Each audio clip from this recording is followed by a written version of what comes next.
Good evening, everybody. I want to welcome you here tonight. Before we get started, I'd like to welcome Pastor Brett Deacons with the Reach One Church in Milton, Georgia, to lead us in invocation. Sure. Thank you for having me here tonight, and thank you all for serving. Let's bow our heads together and pray. Heavenly Father, we thank you for this evening, for this group of people that are so passionate about our city. We thank you for these council members, and I pray a blessing over them tonight as they meet. I pray that you'd give them great wisdom and unity and oneness in their decisions. We know that you own the whole city, and it's yours. And so I pray that as they make decisions on how to best serve the city, that you would just give them your great wisdom. I pray that this evening would be used for your glory and our good. And we pray these things in Jesus' name. Amen. Amen. Thank you very much. Okay, I'd like to call the regular meeting of the Milton City Council for Monday, December 15th, 2014 to order. Will the city clerk, will you please call roll and make general announcements? Good evening, Mayor and Council. I'll be happy to call roll for the December 15th, 2014 regular meeting. I would like to remind those in attendance to please silence all cell phones at this time. Those attending the meeting who would like to provide public comment either during the public hearing or during the call for public comment, you're required to complete a public comment card prior to speaking on the item. There is no public comment for consent agenda items or items under first presentation. Those called to speak will be taken in the order that the speaker cards were received by the city clerk prior to the beginning of tonight's meeting. All speakers will identify themselves by name, address, and organization if applicable. The City Council may allow public comment on either an agenda item or general public comment from a representative of such an organized group or association, provided that such an individual shall file a notarized affidavit that they have the authority to speak on behalf of said organization on a form provided by the city clerk prior to the agenda item being called. Demonstration of any sort within the chamber is prohibited, so please refrain from any applause, cheering, booing, outbursts, or dialogue with any person speaking. Please show the same respect to the person speaking that you will expect to receive yourself. Anyone in violation will be asked to leave. As I call roll this evening, please confirm your attendance. Mayor Joe Lockwood. Here. Councilmember Karen Thurman. Here. Councilmember Matt Coots. Here. Councilmember Bill Lusk. Here. Councilmember Bert Hewitt. Here. Councilmember Joe Longoria. Here. Councilmember Rick Morick. Here. Would everyone please rise for the Pledge of Allegiance? I pledge allegiance to the flag of the United States of America and to the republic for which it stands, one nation, under God, indivisible, with liberty and justice for all.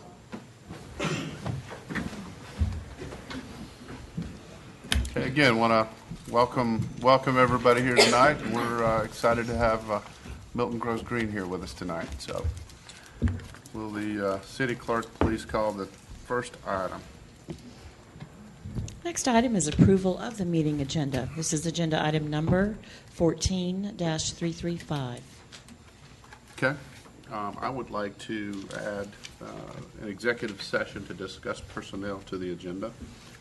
Is there anything else? Anybody, staff? Anything else you want to add? Mr. Mayor, the only thing I've heard, and it'll be up for the council for your consideration, is because we have members here to be recognized and sworn in, if you'd like to move them up any further in the agenda or leave them where they are in new business. It'll be after the zoning agenda if you leave it where it is, or you could move it in front of the zoning agenda. I would prefer to move it front just for the members here convenience, if that's all right with council. Okay. Anything? If nothing else, I have a motion. Mayor, I move that we approve the agenda with the addition of an executive session to discuss personnel and to move item 1 of new business after reports and presentations. Second. Okay. Got a motion from Councilmember Longoria, second from Councilmember Morick. All in favor, please say aye. Aye. Aye. Any opposed? That's unanimous, City. Okay, the next item is public comment.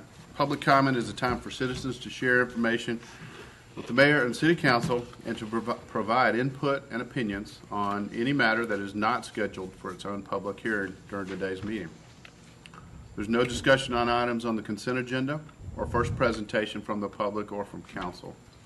Each citizen who chooses to participate in public comment must complete a comment card and submit it to the city clerk. Please remember this is not a time to engage the mayor or members of the city council in conversation. When your name is called, please come forward and speak into the microphone stating your name and address for the record. You'll have 5 minutes for remarks. Sweetie, do we have some public comment? We do have one public comment, and that's from Miss Francia Linden. Okay.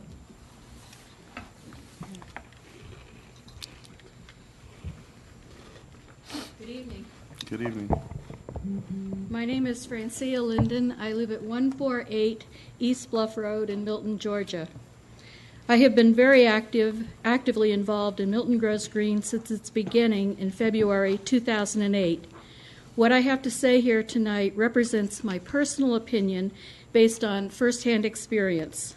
I know the changes that have taken place in MGG since our early days and how the committee has progressed under the leadership of Cindy Eade. I've put together a packet for you all in hopes that it will give you a better understanding in metrics of MGG's broad reach. When MGG was formed, there was some confusion about where we belong. Liaisons with city government came and went with minimal impact because their primary focus wasn't the environment. Eventually, we wound up under community development, which seemed like a good fit since our main objective was to protect natural resources. When Cindy was hired in January of 2011, we and City Council entered a whole new era. She was someone who had been involved in sustainability for many years with a nonprofit. She knew the larger Atlanta environmental community, what projects and possibilities were available, and she had a network of invaluable contacts. She brought these to the city and to us. For the first time, we had a tangible direction. Just as important, Cindy understood how to work with volunteers. She knows you can't just put up multiple roadblocks without looking for other ways to make things happen. You have to be a facilitator. By the city's own metrics, she was clearly a star at bringing in volunteers. At one point, the city recognized this and gave her the award of Volunteer Wrangler.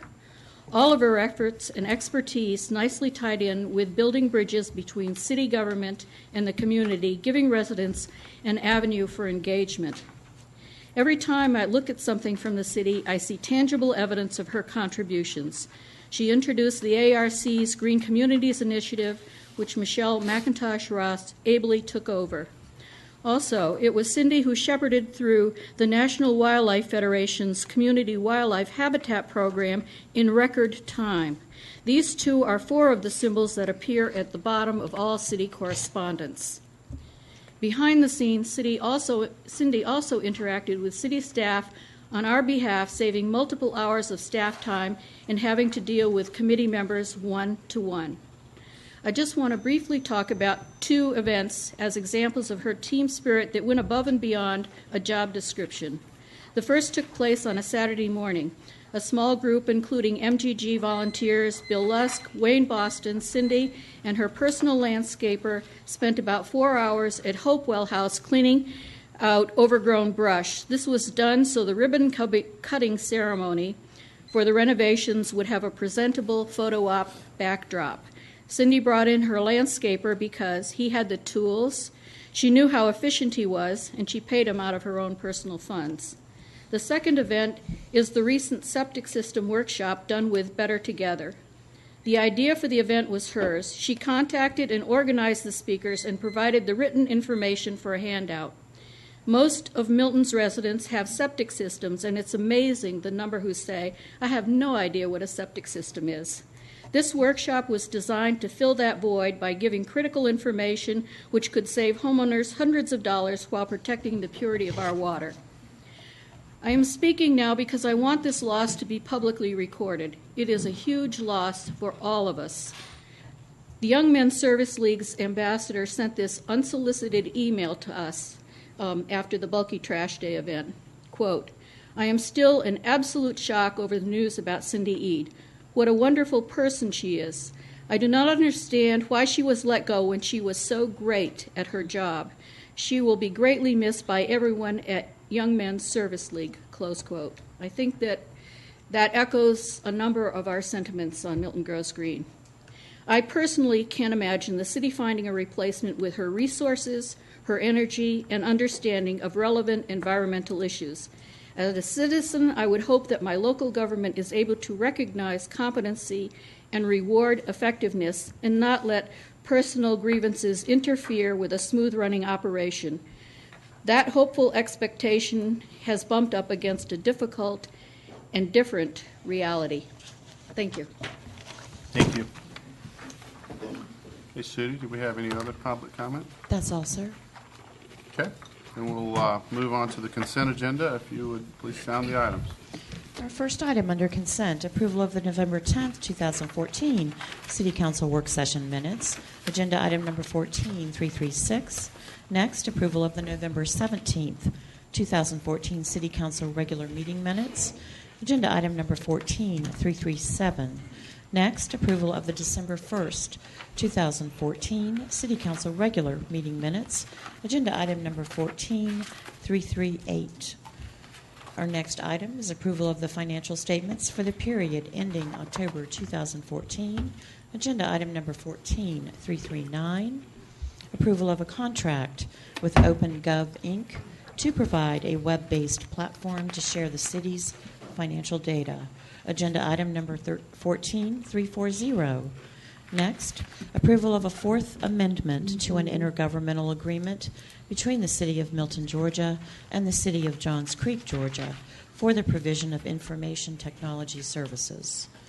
Our seventh and final consent agenda item this evening is approval of an intergovernmental agreement between Fulton County and the City of Milton for 800 megahertz radio system access beginning January 1st, 2015. This is agenda item number 14342. Mayor, I'll move to approve the consent agenda as prepared by staff. Second. Okay, I've got a motion for approval from Councilmember Luss, second from Councilmember Kuntz. All in favor, please say aye. Aye. Any opposed? That's unanimous, Sudi. Okay, we don't have any items tonight under reports and presentations. First presentation or a public hearing.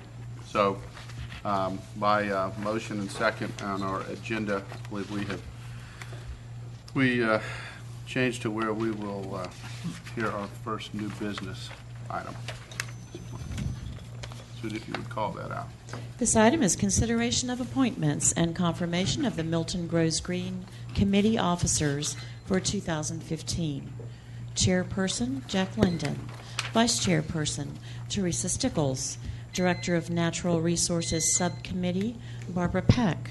Director of Land Conservation Building Standards Subcommittee, Kathy Johnson. Director of Education and Outreach Subcommittee, Margaret Lamb. And Director of Communications Subcommittee, Jennifer Griffiths. This is agenda item number 14343. Mr. Chris Lagerblum.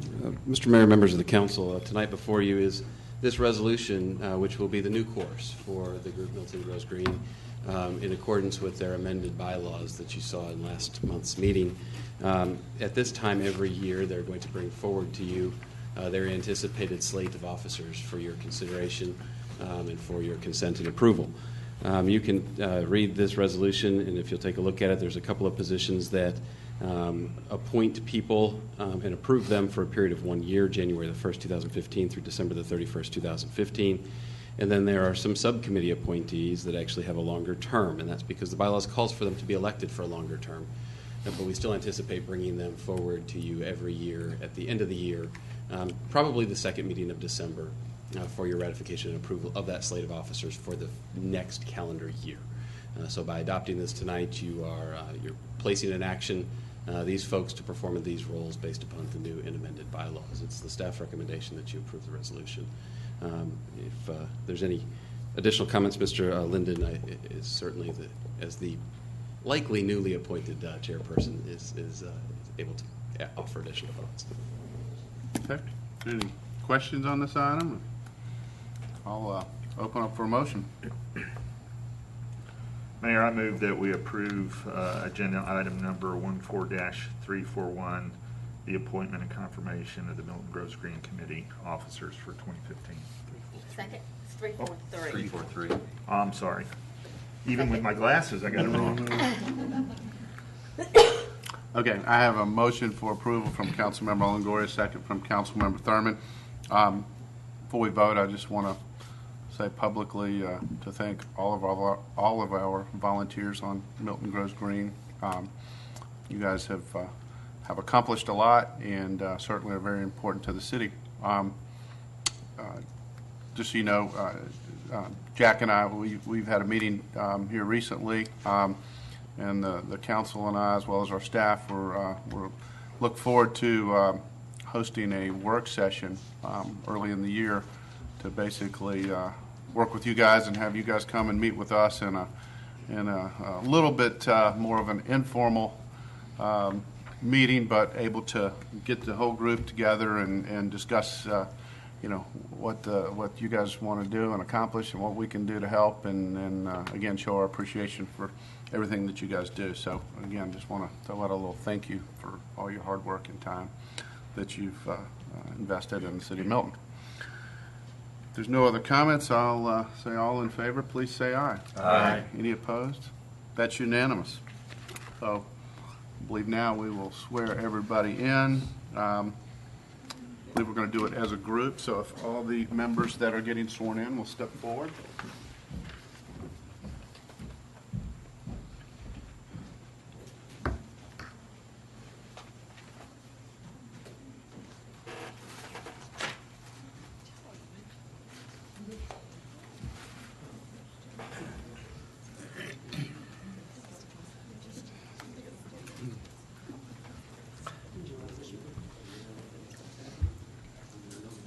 Okay, if you've, everybody will raise their right hand and repeat after me. And I learned a long time ago, if I read it out and if I look you in the eyes, it messes you up, so I'll look away. I do solemnly swear and affirm that I will faithfully perform the duties of the Milton Grows Green Board Member of the city, and that I will support and defend the charter thereof, as well as the Constitution and laws of the state of Georgia and of the United States of America. Okay. Again, Sudi, I guess, okay, we got to sign these. Again, just thank you and gratitude from, on behalf of myself, council, city staff, and our citizens for everything you guys do. And I think, Jack, you wanted to... Just a brief couple of comments, a little promo for the group. Milton Grows Green was formed in 2008, better known as MGG, and was ratified in October of 2008, almost 7 years ago in the city. Our mission statement is that Milton Grows Green is a citizen volunteer committee advocating the responsible management of growth, conservation, and natural resources, and the preservation of Milton's heritage and natural landscape for future generations.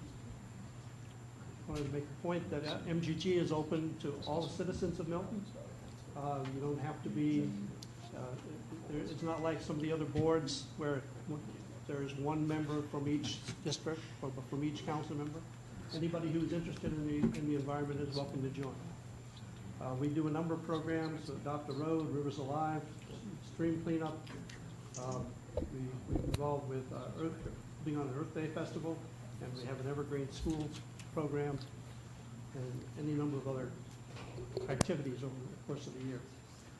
One last comment. On Wednesday of this week, the Fulton County Commission is announcing this year's winner of its environmental awards for community organizations and individuals that advocate and exemplify environmentally sound programs. MGG is one of 5 groups receiving this award, along with, for example, the Georgia Recycling Coalition and the Abernathy Greenway Project. We in MGG would like to express our gratitude to Cindy E. for her exemplary leadership over the past 4 years that has led us to this award. Thank you very much.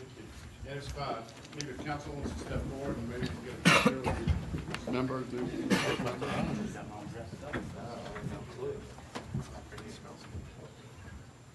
I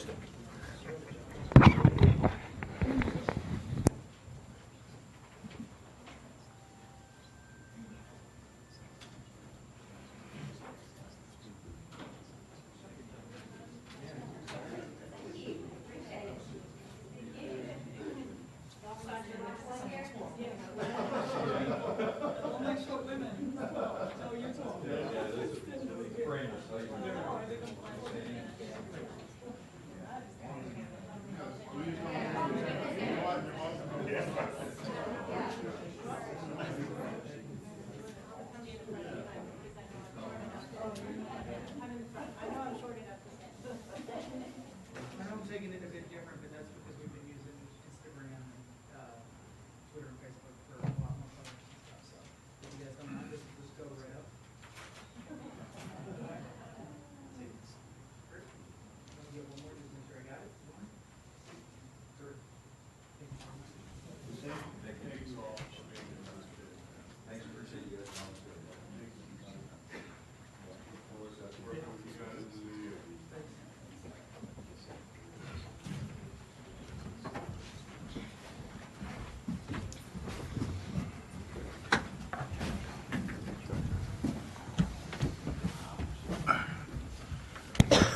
All right, Sudi, I think we will go back to Zoning.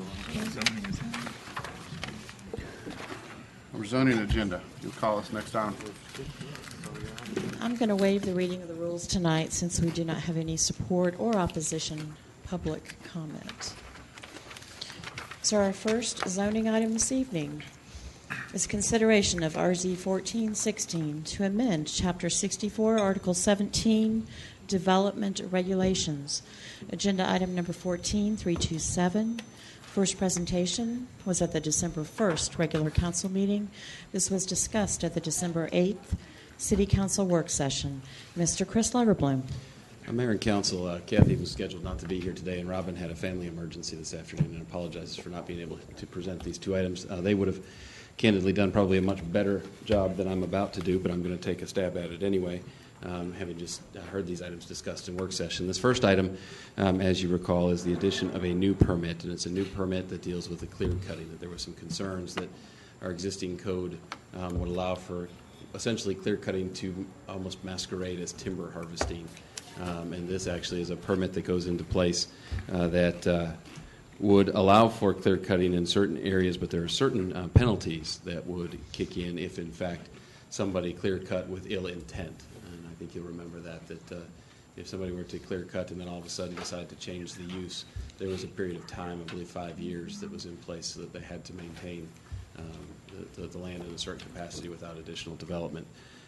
This new permit it would be in the zoning ordinance. It would apply to certain properties that are zoned AG 1R, 1R2, and R2A, which do not have an approved land disturbance permit. I haven't turned around, but I think I remember seeing Mark Law in the audience. Do you all see him? Yep. Okay, great. There's the bench strength that's in the room. That Mark would also be a great one to answer any questions you might have that have come up since our work session of last week. Thank you. Do you have any questions, Bill? Yeah. Just one, as it relates to specimen trees, how would you handle that situation in a clear cutting permit? Mark, thank you. Specimen trees will still be addressed individually as a specimen, so they will be addressed under all circumstances and be either preserved or recompensed for if they were to be removed. Great. Thank you. Okay. Anybody else?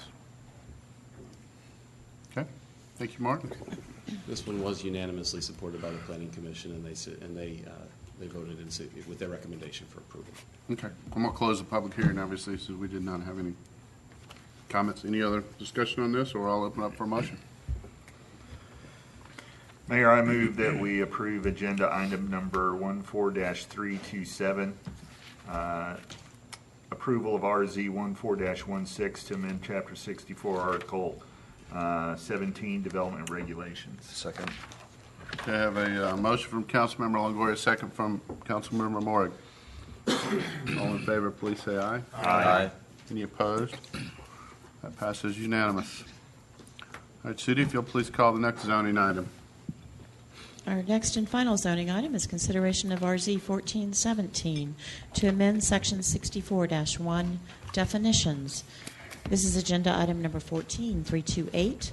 First presentation was heard at the December 1st regular City Council meeting and discussed at the December 8th City Council work session. Mr. Chris Lagerblum. Mayor and Council, this one a little bit easier to explain, but probably a little bit more to debate on it. As you recall, there was the calculation of lot size excluded certain things, those being golf courses, bodies of water, and streets in our code. And we ran into a situation, we've run into it a couple of times in some of our larger neighborhoods, where when you exclude a golf course from the lot area, you thereby reduce the footprint of the other buildings that can be built on the property. So to put the real world example to it, we've run into this in the manor where you have some rather large footprints of some houses.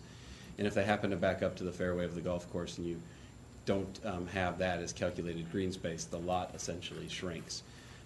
This one was brought in front of the Planning Commission. I'll highlight, and it was highlighted at the work session, that the Planning Commission does not support this modification to the code. They suggested that it, and voted unanimously, that it should stay as is, and that the golf courses, bodies of water, and streets should not go towards counting lot coverage. That will ultimately be a decision for the council to make.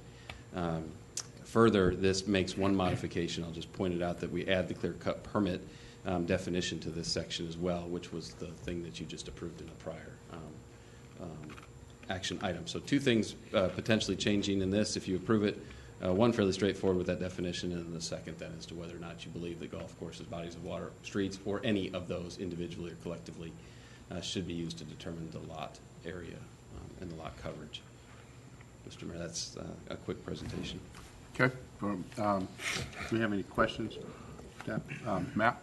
And if I remember from the work session as well, Councilwoman Thurman, I think you mentioned about streets as a possibility of removal. It just was the streets aspect something that would also affect any development in the manor too? I don't believe we've seen that streets would affect it in the manner. The big one there has been the golf course, and the couple that we've run into is the golf course.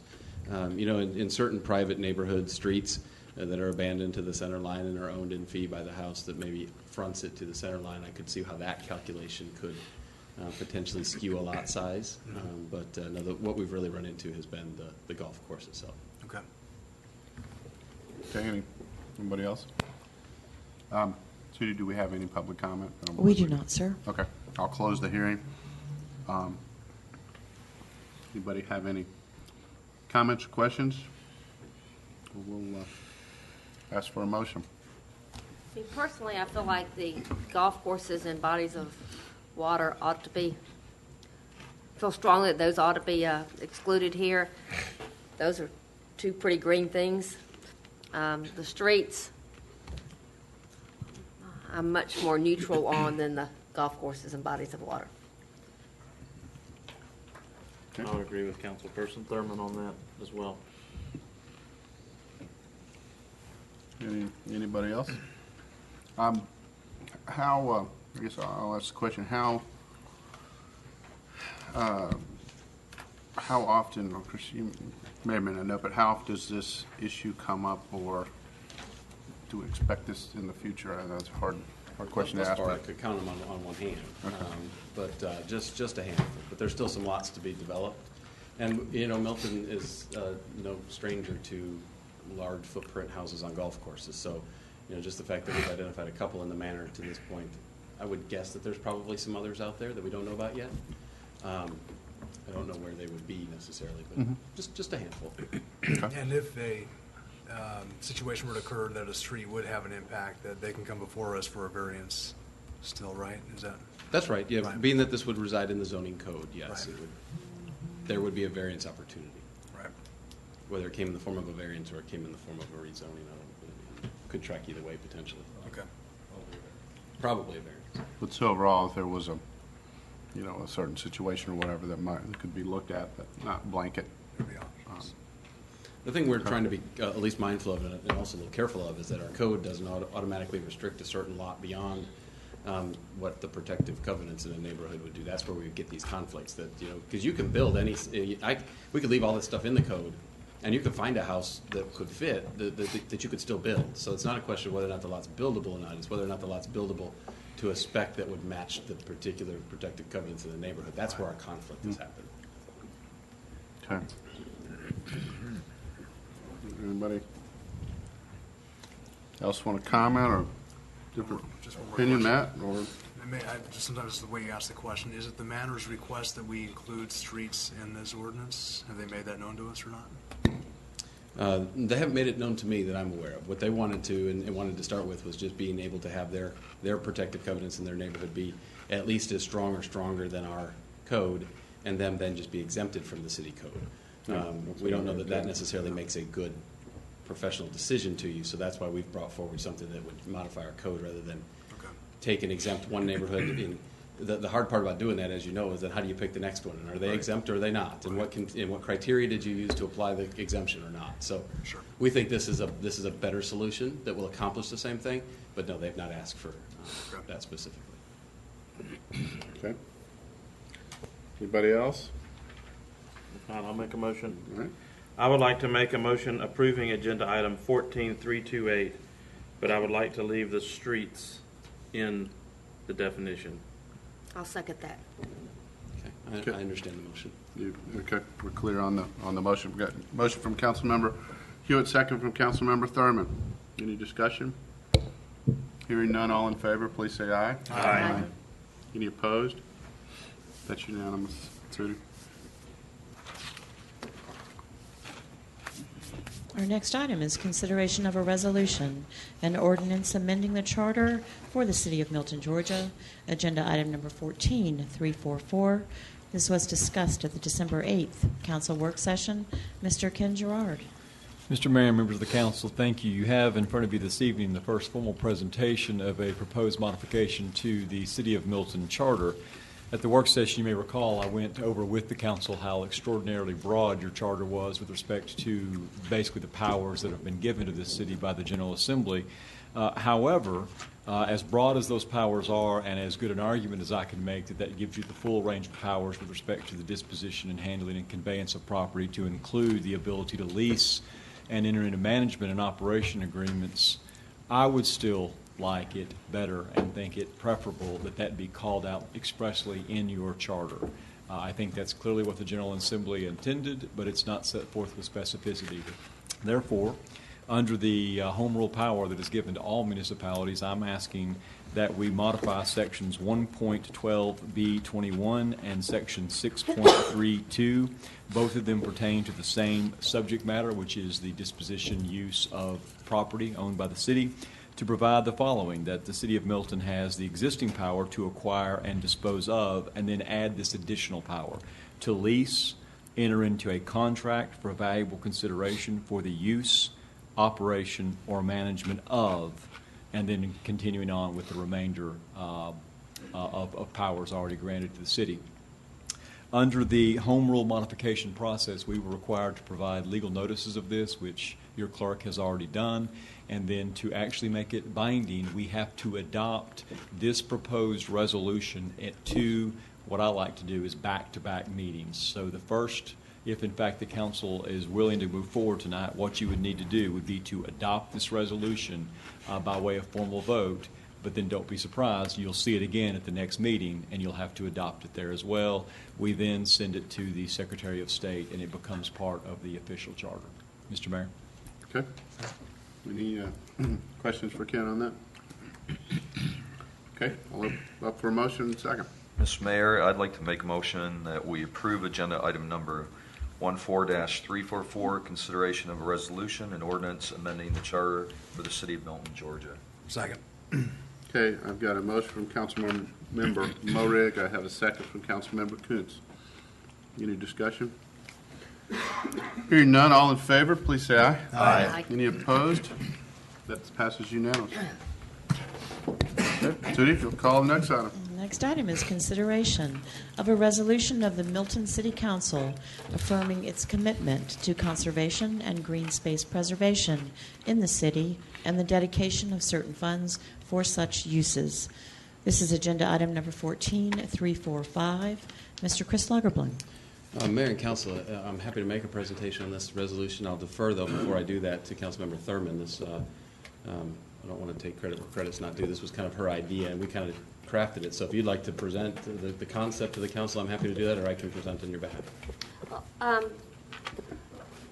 When we were looking at the TDR thing and the possibility of selling TDRs on city-owned property, I thought it was very important that any money that we may gain from the sale of those not go into the general fund, but go back into the conservation efforts. And, that doesn't mean we're going to sell any right now. I don't think there's any TDRs out there. So it's a good time to put this in writing. What our intent is the fact that anytime a TDR would be sold for city-owned property, that those funds would go back into the conservation efforts. And it also is for leases that are longer than 5 years. Any of the money gained from those leases would also go into this conservation green space fund, so that we can make sure that we are using the resources of the city for this effort. And just to clarify too, are we, when we're talking about conservation, are we talking only about purchasing land to conserve, or just in the effort of conservation? I don't This think it would have to particular be. resolution speaks to purchasing. That's what I It thought I speaks had to, read, but I just Right. wanted to. taking those dollars and putting them into a fund to acquire future land in fee or otherwise. But it talks about buying more land. Yeah, and that's fine with me, but also, obviously, as we've got Milton Goes Green here tonight too, it could go into some kind of effort that is for conservation, or as we've talked about, some things in the future, conservation easements and maintaining those and whatnot. But again, I'm fine if if it's specific to land too, so. Well, I mean, my hope is that in the long run, this fund, we would be able to put additional money into this fund, and that sometimes when money gets put in the general fund, it just kind of gets lost. And I want to make sure that we're setting stuff aside really for conservation efforts.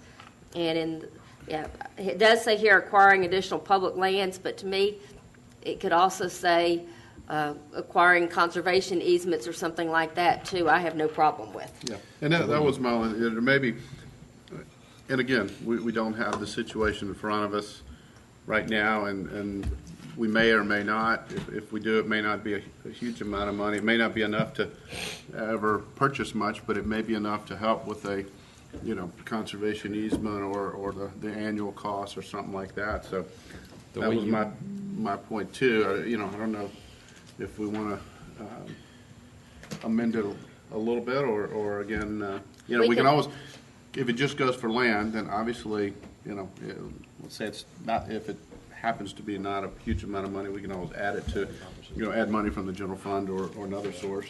At the bottom of page 1, it could state that shall be placed in a restricted account and used exclusively by the city to acquire additional land for conservation, green space purposes, or other conservation. Yeah, I would say other conservation uses or efforts. You could do exactly what I think you want to do if you put an or in front of the for and an other after the for. So it would read then, shall be placed in a restricted account and used exclusively by the city to acquire additional land or for other conservation green space purposes. Sounds good to me. So you add an or and another. Okay. Just Yeah. looking out for you out there, Jack. Maybe you guys want to. All right. Any? Ken's good? Okay. Good deal. All right. So I don't believe I'll open up for either any more comments or a motion. Well, I think it's a good idea, and thanks, Karen, for bringing it up to the forefront. Yep. Okay. And where would we get into the long-term leases? Would that be, can you give me an example? Well, one example we have today is the cell tower that's behind Station 42. Okay. Revenues received from that monthly could go right earmarked into for this as well. versus general And, fund. I think that's a good when idea. we Yeah. acquire Providence Park after the first of the year, there's another cell tower there. Right. So, those are the types of leases that we're contemplating. So instead of it going into the general fund, we're dedicating anything that comes from long-term leases. I think that's a good idea. Okay. Do I have a motion? Go ahead, Karen. I'd like to make a motion to approve agenda item number 14-345, consideration of a resolution of the Milton City Council affirming its commitment to conservation and green space preservation in the city and the dedication of certain funds for such use, with the change to add and/or the bottom of page 1, for conservation green space purposes. Second. Okay, got a motion for approval as read into the record and discussed with Chris and Ken from Councilmember Thurman with a second from Councilmember Morick. All in favor, please say aye. Aye. Any opposed? That's unanimous. Sudi, if you'd please call the next item. Our final item this evening is approval of a professional services agreement between the City of Milton and Cooper Carey, Inc. for the design of the Milton City Hall facility. This is agenda item number 14346. Mr. Carter Lucas. Good evening, Mayor and Council. Tonight, for your consideration, we have a design services contract with the architectural firm of Cooper Carey. This is for the development of the new City Hall down in the Crabapple area. Back in July, we issued an RFQ for these services. From that, we got 11 submittals that we went through. We had a committee that represented 4 different departments throughout the city that would be users of this facility. And through that process, the committee selected Cooper Carey as the most qualified firm to provide those services for us. And tonight we're bringing forward the design contract in a not-to-exceed amount of $744,135 for your approval to provide those services. And I'd be happy to answer any questions that you may have on that. Okay, we'll open up for questions for Carter on this. Bill? Carter, sorry I hadn't gotten all the way through the contract. This architectural fee, what size project is it based upon? Overall project right now is right at the $10 million budget. The building construction and site development are a little bit over a little over $8 million is what we're projecting right now for those. Okay. Does this include? I read it was broken down here. Does it include design of FF&E? Yes, sir, it does. Okay. And yeah, there it is. Excuse me. It also includes the construction administrative services in this particular contract. Which is pretty big item. Yeah. And one of the things that we did have in this that we didn't have in the public safety facility that we were looking at was a number of specialty design services. So when we started looking at the AV systems, water intrusion, a little bit more complicated on the site development as we look at the underground detention facility that we're putting in. The foundation system probably a little bit more complicated just based on the fill material and that system too. And so we did have some specialty services that are provided in this contract that we weren't looking at before in the public safety facility. Does this include design of the stormwater detention facility? It does, yes, sir. So we had previously done a contract with Stantec to do that design. We did get through concept on that particular contract. Our engineer with Stantec is no longer with them, and so we decided to go ahead and pull that back out from Stantec and put it in with this contract to make sure that we had some continuity on that type of service, and that particularly with where it looks like the building is going to be sited on the site, that we wanted to make sure that all of the engineering and architectural and structural were very well coordinated through that process. For sure. Okay. Anybody else? One other question. Chris and I talked about it shortly after Cooper Carey was announced. Did we notify the other applicants, the other architects who submitted proposals? Yes, sir, I think we did. That would be a little bit out of our normal process. Normally, I think from our purchasing department, they're notified after the award of the contract. But I think in this case, they were notified after the short list was done and negotiations were begun with the number one firm. Okay. Thank you. All right. If no other questions or comments, I'll open up for motion. Make a motion to approve agenda item 14346. Second. Okay, I've got a motion for approval from Councilmember Hewitt, Second from Councilmember Kuntz. Any discussion? Hearing none, all in favor, please say aye. Aye. Any opposed? That's unanimous. Thank you. Okay. Thank you, Carter. I know it's a lot of hard work going through proposals and trying to make the best decision for the city. Good. All right, we'll move on to reports. Does anybody on the council have anything they want to report on? I think the Matt? the Santa Claus at the pancake breakfast was probably the best I've ever seen. So, but that was a great event.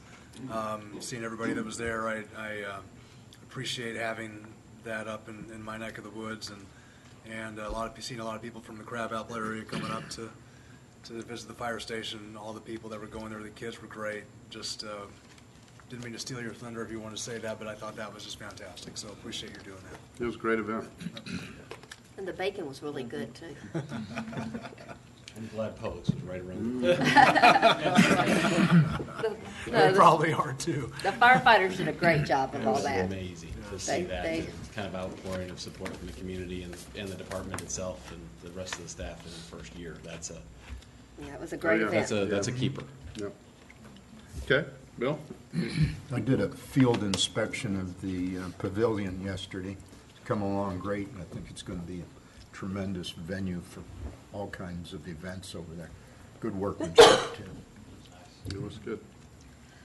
All right, I'll go to staff. If you have any reports, Chris? Mayor, I've got a couple of reports for you tonight. If you haven't noticed, there's a couple of billboards that went up in Milton the last couple of days. Really? I say that a little tongue-in-cheek. I didn't see those.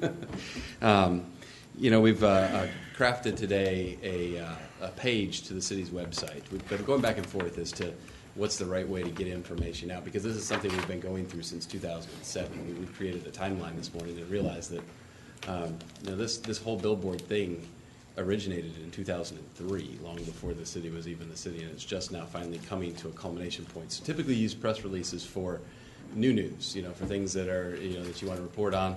So we debated and said, what's the right thing to do in this circumstance? We put together a page on our city website that, number one, gives some of the takeaways that we think that the public would want to know about the billboards and how they ended up here, as well as the timeline and then supporting documentation that goes along and kind of tells the story along the way.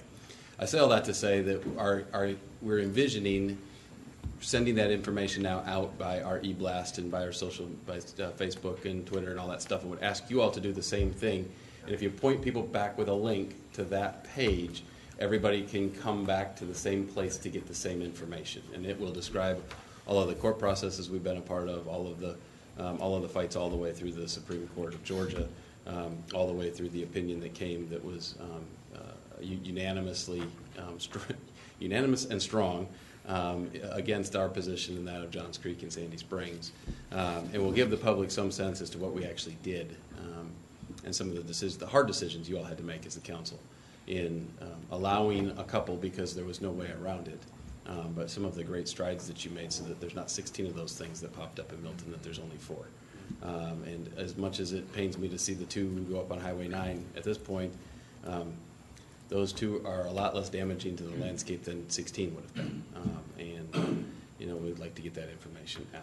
It's hard to see them when they're up there in the sky, but they are, if you were to compare those boards to the ones that went up in other cities and other jurisdictions, they're about half the size. It's hard to say what that looks like if you don't have the bigger one sitting right next to it. It's hard to put it in perspective, but they're about half the size. And as you know, we required the dimming technology so that the night sky was not lit up by a board that didn't dim at night, as well as manage the number of messages it could rotate through in a minute. So the distraction is less. The flipping of messages is less. So the city made some good strides in the settlement of that. And, there's no way, unfortunately, to make the impact go back to 0 because we've got the signs there. But, I think we did the best we could do, and that message will be portrayed on that web page. So we'll send Jason, if we could send a link out to the council tonight so that they can go to the page. It'll also give you the link to send out to any of your constituents, your HOAs, or anybody else that's asking questions.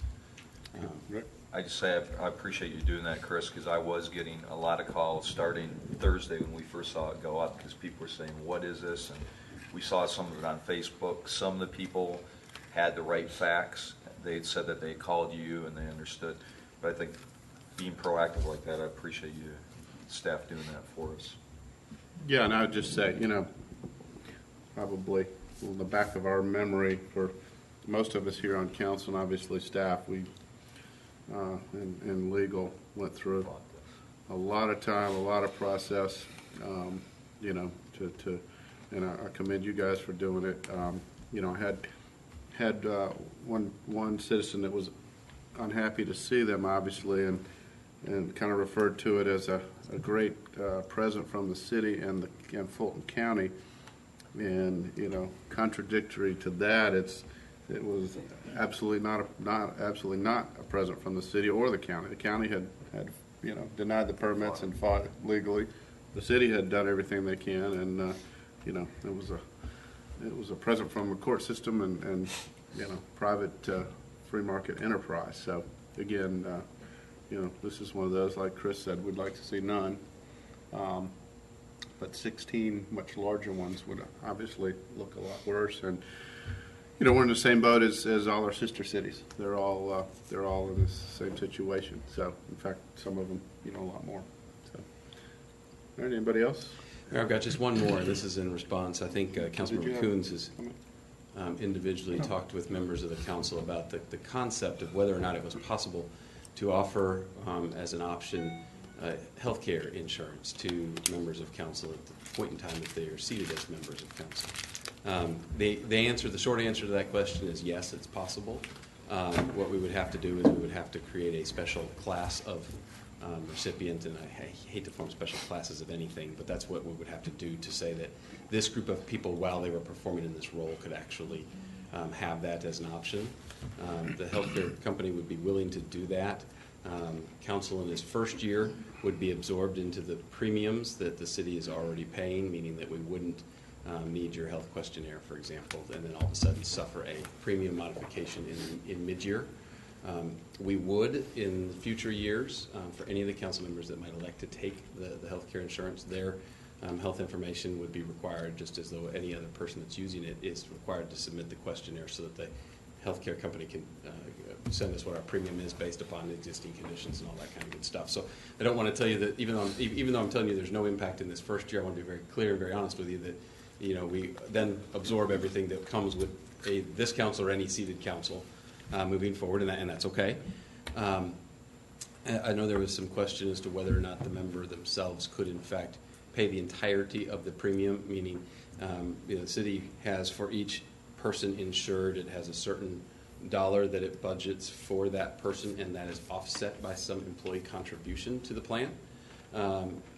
If you're saying to me, Chris, we'd like the option, but we don't want there to be any city offset, we just want to make sure that we pay the whole amount, whatever that whole amount is, that would be an option as well.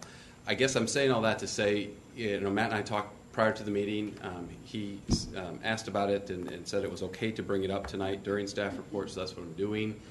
If you want to direct me to bring forward a more honed in to the dollar figure proposal to you in January, that's kind of what I'm looking for tonight. If I've said nothing that scared you off from that being an option that we should offer the council, then I kind of just need that head nod, so then I'll bring you back something that has the details of exactly what the cost would be and a process by which we would use to move forward. I would just, say that I would certainly, be interested in looking at that and considering it. Again, just by you bringing the information back doesn't mean we have to agree or disagree. Going back initially, when a lot of you guys weren't on here, our charter did allow for elected officials to have health insurance, and that was changed. While I'll have to say back then, and I still feel the same way. Not that I was necessarily interested in it, but I didn't think it was a bad idea, because at some point, it may be something that is a perk or a plus to somebody that may offer in the future generations, not us individually here, but future folks that might want to run for council or whatever. because inflation will go up and it'd be very hard to raise the salary of a council or mayor sitting. So, but, in the future, if there at least is an option that someone would get health insurance, it may attract more good folks, quality folks. So, Phil? So we're talking about excuse me, a voluntary plan then? Yeah, I wouldn't want to get into it and skew the premiums No, for that's everybody why, else. that's why he was saying, yeah. Kind of what the discussion, and I don't need to get into all of the minutia tonight, but the discussion we were having earlier is that it would almost be one of those things where I think Matt nodded his head the right direction when I brought it up, that it would be one of those things that if the council decides to make it an option, that it's one of those either kind of take it or leave it options. It's not necessarily a take it or, like we incentivize employees, for example, not to take our health care insurance that have other coverage. And we confirm they have other coverage. We put some dollars in a pre-tax FSA account so that they can pay co-pays and things like that. But it's a cost-effective decision for an employee that's otherwise covered by health care insurance to not take ours. I don't know that we necessarily, from what I've heard from Matt, that we would incentivize council not to take it. I would almost think that it would be one of those things that it was an option or not. Karen?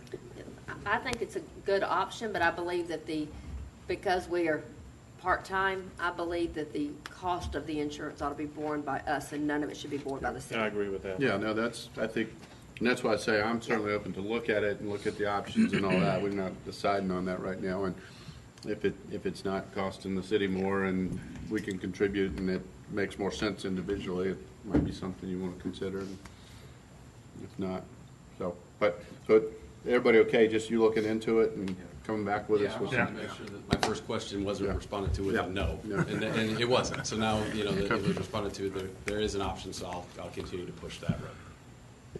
Okay. Anything else? All right. I think our next item on the agenda was to move into executive session to discuss personnel. Do I have a motion or a second? So moved. I have a motion and a second to move into executive session to discuss personnel. All in favor, please say aye. Aye. Any opposed? That's unanimous.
A motion to reconvene the meeting. Second?